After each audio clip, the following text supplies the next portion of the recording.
বিয়ে করে মার্কিন মূল্যকে উড়াল দিতে চাওয়া ব্যক্তিদের জন্য দুঃসংবাদ দিল ট্রাম্প প্রশাসন। এখন থেকে বিবাহ সূত্রে গ্রিন কার্ড নিয়ে আমেরিকা যেতে হলে অবশ্যই যথাযোগ্য বিবাহের প্রমাণ দিতে হবে। একই সাথে আবেদনকারীদের জন্য আবেদনপত্র হালনাগাদ করতে হবে।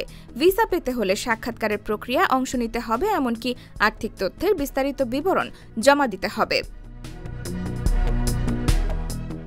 সম্প্রতি মার্কিন যুক্তরাষ্ট্রে গ্রিন কার্ড পাওয়ার প্রক্রিয়ায় এমন বেশ কিছু ডোনাল্ড ট্রাম্প প্রশাসন কঠোর পরিবর্তন এনেছে।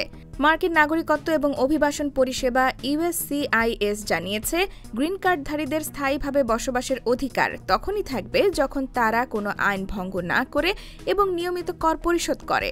তবে নতুন নিয়ম অনুযায়ী আবেদনকারীদের আয়, সম্পত্তি, ঋণ এবং সরকারি সহায়তার বিস্তারিত তথ্য জমা দিতে হবে। এছাড়াও আবেদনকারীর সর্বোচ্চ শিক্ষাগত যোগ্যতা, লাইসেন্স এবং দক্ষতার তথ্য জানতে চাওয়া হয়েছে নয়া এ নিয়মে।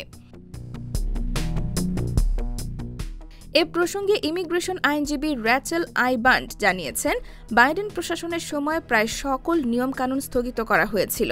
এই পরিবর্তনগুলো মূলত ভয় দেখানোর কৌশল হিসেবে কাজ করতে পারে, যাতে কম আয় বা শিক্ষা না থাকা ব্যক্তিরা আবেদন করতে নিরুৎসাহিত হন। তিনি জানিয়েছেন, বিবাহ সূত্রে গ্রিন কার্ড পাওয়ার ক্ষেত্রে সাক্ষাৎকারের প্রক্রিয়া পুনরায় চালু করা হয়েছে। এমন পরিস্থিতিতে আতঙ্কিত হয়ে পড়েছেন বাংলাদেশি অভিবাসীরা। তারা মনে করছেন, এতে করে গ্রিন কার্ড পাওয়ার ক্ষেত্রে আরও কঠিন পরিস্থিতির মুখোমুখি হতে পারেন, বিশেষ করে যাদের আর্থিক অবস্থা দুর্বল বা শিক্ষাগত যোগ্যতা কম। তাদের জন্য এই নিয়মগুলো একটি বড় বাধা হয়ে দাঁড়াতে পারে।